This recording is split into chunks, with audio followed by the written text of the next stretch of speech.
recording? Okay, we're gonna do this. I'm gonna go live. Alright, blah blah blah. Flick is here. All for today. Gamers, welcome back. 12 days. My god. It's funny that, like, it doesn't even seem like that long of a time until I realize that, yeah, it's been 12 days. I looked at my, oh wait, what is this? No, this. I'm recording. I'm just gonna go.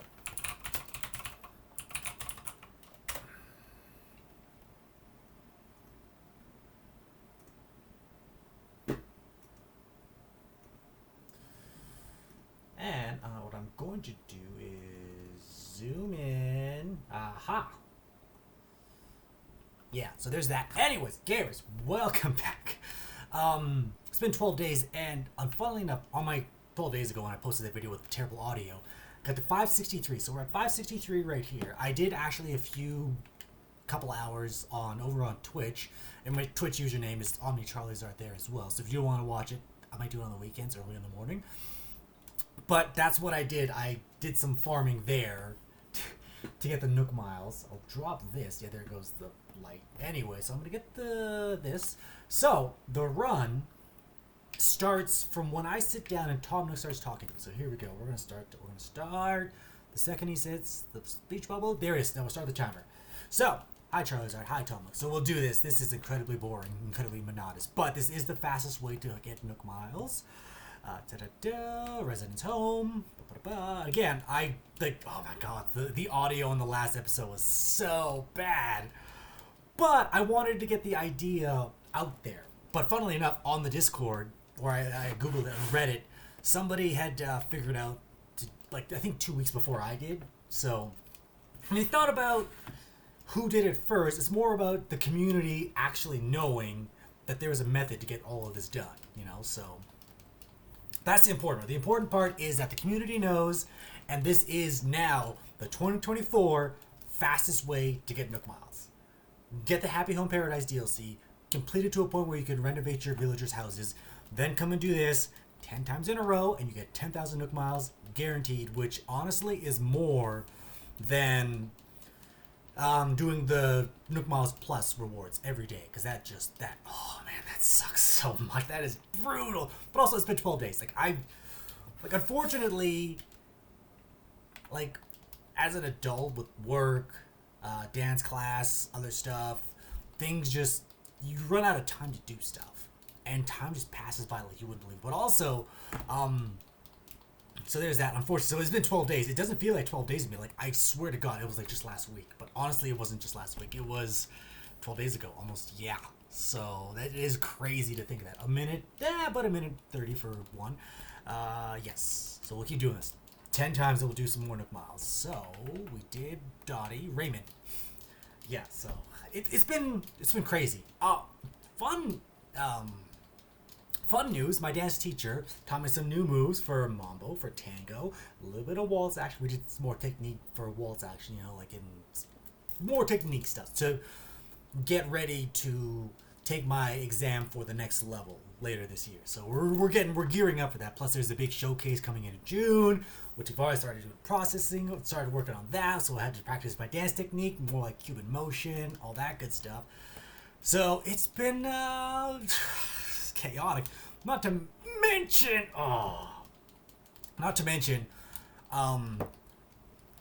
actually within the last couple of weeks, Matt Pat quit Game Theory. Akira Toriyama unfortunately passed away, which that's just super sad. And now I just found out yesterday, actually for real, that Rooster Teeth is shutting down. The Warner company, the parent company, is shutting Rooster Teeth down because they couldn't make a profit off of it, which is actually really sad. That one, I had to take a minute to process. And you guys don't know this because you don't know me personally that well. Even close friends of mine might not know this, however. But for me, I made friends at school, at work, in general. But sadly, as you get older, you kind of just drift apart. That's something nobody really prepares you for. You have to work really hard to stay close, tight knit. But for the more often than not, your friends drift apart. Life takes you down different paths, all that. So unfortunately, like the friends I made over the years, like I mean, we do communicate through Facebook and like more digital now, but because some of them have kids, got married, and kids, moved to different provinces, all sorts of things. So friendships or long-term friendships don't quite mean the same as when they do when you're younger. When you're younger, you got school, you go to work. That's different, but some of my longtime friends, it's not quite the same. So and that's one of the reasons why I remember Red versus Blue so fondly. Like I remember watching Red versus Blue back in like the public library downtown in Edmonton, way before I had a PC or even a console to stream YouTube on. This was way back in the day. So far back in the day, it was terrible dial-up internet or even just public, whatever the library had for internet. And like in 1 hour at a time. That was it. You could get your little ID, your little card. You log into the computer. You get 1 hour of internet surfing, and that was it. Like once a day. I think that was once a day. And so I would go there, and I would just watch like the first season. And like, well, I mean, I would have to let it buffer for about 2-3 minutes, but yeah, I would sit there like just watch it over and over and over. And so again, like I was talking about like friends, drifting apart, all that. Like sadly, friends do drift apart. Friends have drifted apart, and there's been falling outs, all sorts of things. But in an ever-changing, chaotic world, Red versus Blue has always been there as a sort of a comfort show. Like as crazy as it can be, I know I could always just sit down, relax, and just have Red versus Blue, playing in the background, like while I play a game or while I read or something, like so. That's always been a constant. It's one of those things that has just been constant for me. And so, hearing that Rooster Teeth will be shutting down, and that it's going to be sold off or just maybe dropped, who knows, and who knows what's going to happen. So it's sort of a little surreal, in a sense. Like it's just a little sad that after all these years, it's finally the company's shut down. But it's also good because I mean, the last season 19, was recently announced, right? So hopefully they can Rooster Teeth and like the 5 original creators of Bernie Burns, Matt Hullum, Gus Arola, Jeff Ramsey, and Joel Heyman, they can come together for the last season and really just send off Red versus Blue in one last hurrah. Like hopefully they can do that because that would be amazing.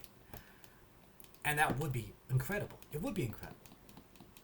But like I hope they do it because I mean it would be really tragic to see that series just kind of go down just like that. And like a teased final season, but unable to do it because of copyright issues, or they just don't have the licenses, or the company just doesn't want to do it. So that would be tragic. Same with Ruby. Ruby has its last season, like season 10, I think, on what they're on.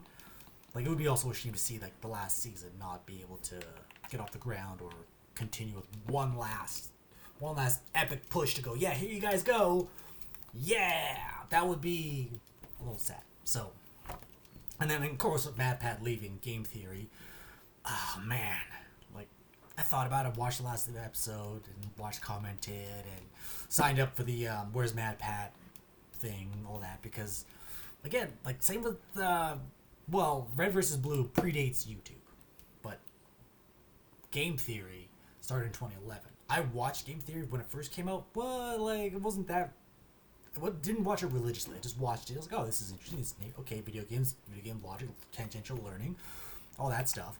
And then around 2012 or the end of 2012, 2013, I began watching every episode of Game Theory as it came out, and I would rewatch them. And again, much like Red vs. Blue, I would have it playing on my phone while I played on my console, like Minecraft or Dungeon Defenders, or like while I studied or something, So again, like I did like from 2012, 2013 to about 2018, 2019, I watched it consistently, almost like every day, almost whenever new episodes came out.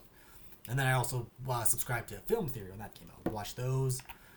It just so for me, again, even though I've been part of the fan base, I didn't quite comment because again, I mean, I'm not sure if you guys know this. I'm a little socially awkward, so it's. I mean, you can tell by the outro, I'm definitely a little not all the best there, but so I never really like commented on videos or shared my thoughts, but I was still part of the fan base. I remember every episode. I remember Game Theory before Five Nights at Freddy's. Like, it was more niche. And I think I've rambled about this before in one of my episodes. Is that yeah, Game Theory used to be a sort of a niche thing, but then of course Matt had the poll on Twitter was either Slenderman or FNAF, and FNAF won out, and then that series just took off and took the internet by storm. So. And of course, like I think 2018, 2019, like when people started co-writing for the show, I could tell somehow subconsciously, or yeah, when people would Matt mentioned people joined in to co-write episodes and stuff. I'm looking at the screen over here.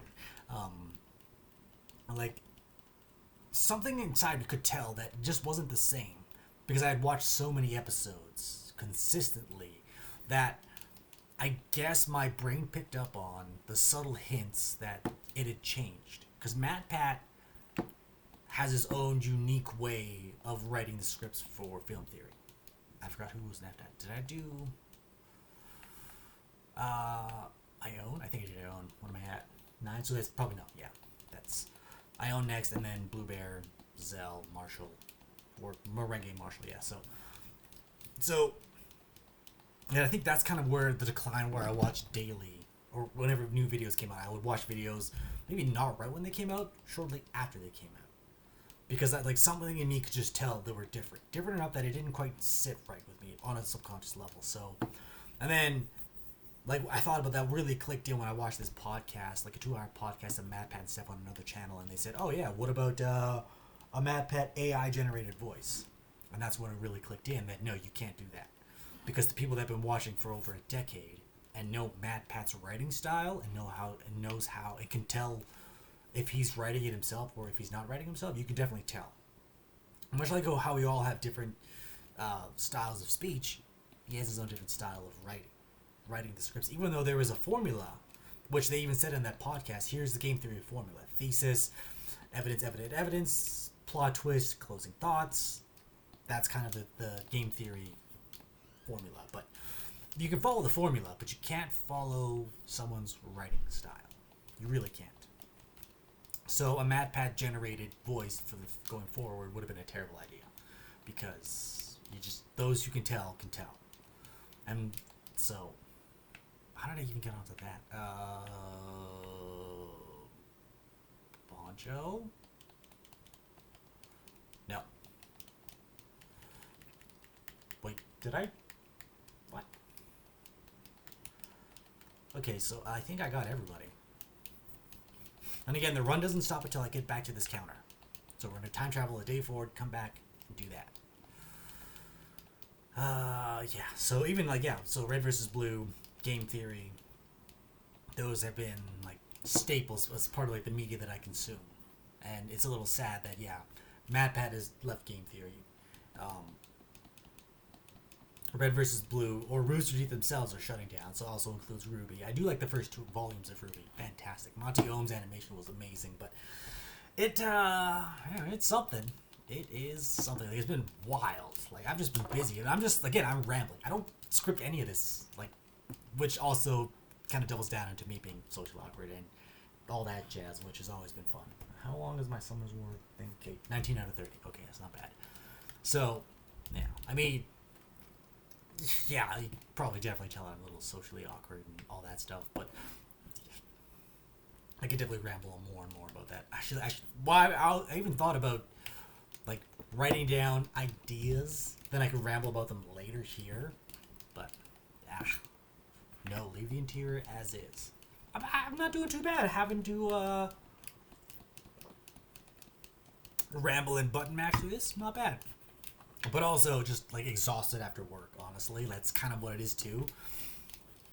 Some days it's just way too exhausted after work and trying to practice my dance techniques and some of the patterns, even in my living room. I can do the rhythm dances in my living room, rumba, cha-cha. Yeah, I can do that. Yeah, I can do half a basic waltz in my living room, half a basic of tango, half a basic of foxtrot. Yeah, I could do that. But yeah, some days work is just get a little exhausted. so. Which also does not help with the consistency of me uploading it. But also it's funny too because I saw the last video. I may have clicked on it twice myself just to hear the audio. So that means like 4 people have seen that video. I don't plug this channel. I don't say, hey, like, comment, subscribe, share, tell your friends. No, other than me just saying that. And sometimes the times that I do say that, I say sarcastically. But honestly, that is 4 more than I could ever anticipate. Minus the 2 for me to see the audio. Because the audio... I don't even know if the audio is going to turn out on this one. I really don't. So, like, my mic... Like, I don't know what's going on with OBS. Because I did some test recordings. And I had to delete the source for my mic. Put in a new source, which is the exact same source. And it worked just fine in a test recording. So I don't know what's going on with that. It's just being weird. Which it wasn't a problem before. But it apparently now all of a sudden is. Which, like, come on. What's going on? So, maybe just delete your sources every time I stream or want to record a video, which would get very tedious and annoying. I don't even have music playing. I'm just rambling. Oh my god. Whoops. Yeah. Can you tell that I'm definitely an amateur pro YouTuber? Yeah, it's a pro YouTuber mood. Yeah, great. But also, I mean, again, the OBS, Elgato, audio levels are just way too janky and just terrible. Like Elgato, it's either all or nothing. There is no in between. The only way to change it is by going into my PC and manually opening the soundboard and going, okay, I'll just slide this one down to 10%, which is a loud enough volume in the recording that I can't even monitor anymore because I don't know if the audio is going to turn out. Because when I monitored the audio, it sounded fine. Like that last episode that I did, it sounded perfectly fine. It sounded louder while I was monitoring it. And then when I uploaded it, it was quieter. What? Should that not be the opposite? Should it not be quiet while monitoring, but loud when recorded? What's going on there? I followed every single tutorial video on YouTube about, oh, here's how you set up the OBS, the volume. You go to the drivers, uninstall the drivers, reinstall them, uninstall your mic, reinstall your mic, update OBS. Yeah, do all this stuff. Did all that. Did not fix the problem. I even commented on the videos and no one could tell me, oh, that's weird. Like, I don't know what could have caused that. So I was like, I have a problem that no one can fix. That's fun. So again, me doing this, the audio, I don't know if it's going to turn out. I really don't. And it's also 7:04, not 8. I don't know what's going on there. Oh no, it's 7:04. Yeah. Huh. I'll leave it as that. 16 minutes to get all 10 houses. Okay, so that's not bad. And my laundry's done in the dryer, so I should probably go take care of that. And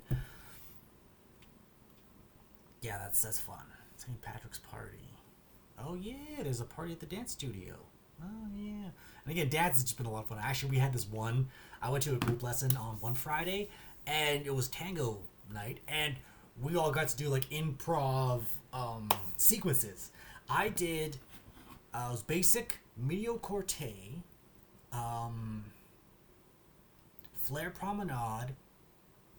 I think shadow rocks. Oh, I don't know. It was on the spot. We just like improv.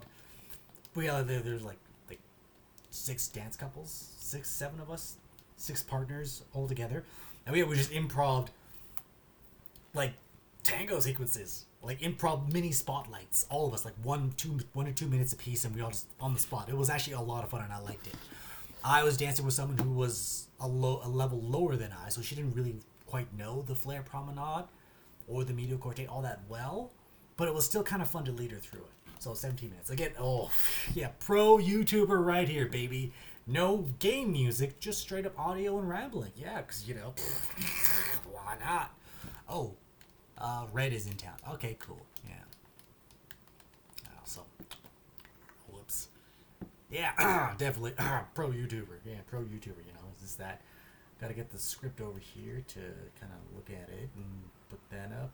22. Okay, so now we got to run. Now, actually, let's check the mail. Because this should be 570. Nook Inc.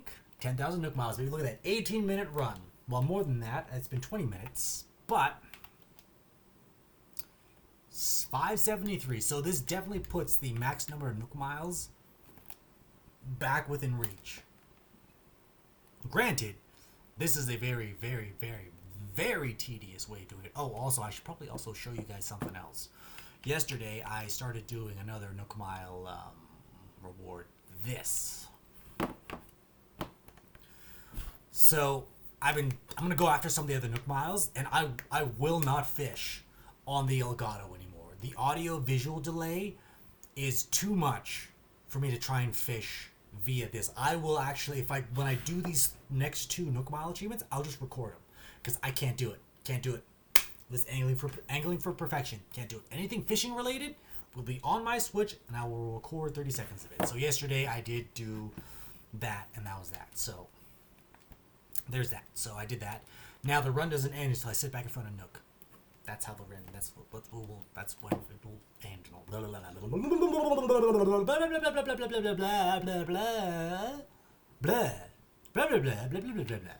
Gotta end the script and wait for it, and speech bubble. 19 minutes 46 seconds for the run, and about 21 minutes overall for this. That's not the best for rambling, no. Anyways, gamers, thank you for joining. I will see you all in the next episode. Hopefully I can get one out a little earlier, but getting ready for the showcase in June, which is honestly, the showcase in June for dance is basically next week. It really is, because I mean, time just snaps like that. And it doesn't even feel like 12 days since my last upload. So I can definitely attest to that, being time moves a lot quicker when you're older. So unfortunately, that's what happens. If I can try to get this out after work, after I do my chores and laundry. I still have to do my dryer cycle. So I still have to do that. I think I have to vacuum today. Yeah, so I kind of didn't vacuum just yet. I can do that in a minute. It's fine. It's a small living room. It's not that small of a living room, but you know, I can vacuum later. It's fine. Anyways, gamers, thank you for joining. Actually, I will ask for comments on feedback on how I could do a better job for you guys, because if I can do a better job, content-wise, to make it better for you guys, let me know. Because again, I'm just kind of doing this for fun, but if you guys do kind of enjoy this and want to see more, just let me know some tips and tricks on how I can be better, essentially. Because again, you guys are the ones watching, and I appreciate it, even though it's not a million. I mean, I'm not a multi-million dollar channel, multi-million viewer subscriber channel, but still, the 2 viewers or the 4 of you or however many of you there are does mean a lot to me. I do appreciate it, even though it's a 1 or 2, it's fine. But again, if you guys do have comments on how I could do better, let me know, because I do want to read them. I do want to get comments on feedback on how I could be better and all that stuff. So let me know. I'm going to end the recording, and yeah, awkward outro. Done.